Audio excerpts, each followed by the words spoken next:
At first, I was just going to review the D2 Pilar 3, not the HCR13 MOV. As you can see, I ended up just getting both, and I'm really glad that I did, though, because there are a few more differences than I realized. So stick around. We're going to get into all of it.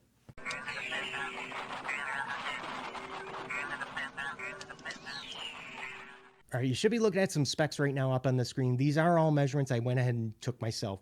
Don't worry, you can either pause and read them here, but I'll also have them listed for you down in the description below so you can follow along. As usual, links to buy will also be listed down in the description below. If this is your first time here, hey, welcome to the channel. My name is Jay. Go ahead and consider clicking on that subscribe if you're looking for knife reviews that get right to the point. I mentioned this in another video, but imagine just taking the Pilar 2 right here, okay? You grab onto both ends, kind of pinch it and pull it apart, stretch it out. Guess what? You just made yourself a Pilar 3. It has the very same like generous 50-50 finger choil, and they also went ahead and they reduced the blade thickness. So from 4 millimeters here on the Pilar 2 down to 3.75 millimeters on the 3. And you know, maybe it's just me, but I didn't notice like any kind of a difference in with the thinner blade stock when I was cutting. Incredibly good action. As you can see, no wrist or anything to open it.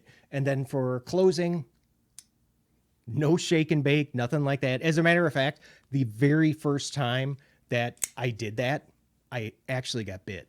Look, this being a production folder, I fully expect there to be, you know, some differences when it comes out of the factory. But the D2 one here, you can see drops right shut, and the action on it, it's a little bit better than on this HCR13 MOV version.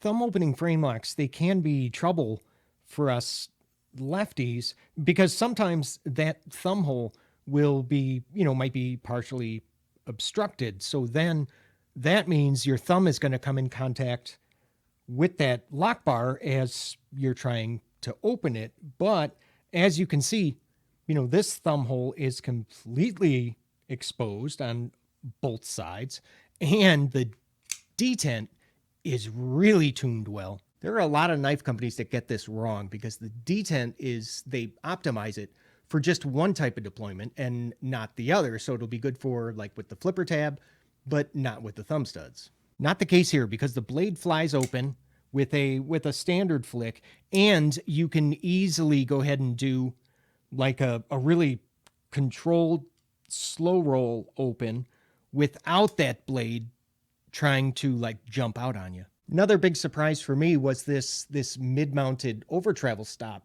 for the lock bar, especially for a knife that's in this price range. And if you're liking the video so far, go ahead and just give it a thumbs up. There are more differences than just the blade steel and the price between the two.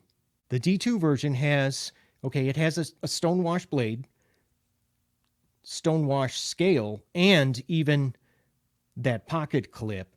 And it has a brass, you can see like that brass colored backspacer, and it weighs about 3.8 ounces. Now the 8CR version, okay, it has a satin blade, and then a bead blasted scale, bead blasted pocket clip, and then it will have you can see it as like a silver colored backspacer.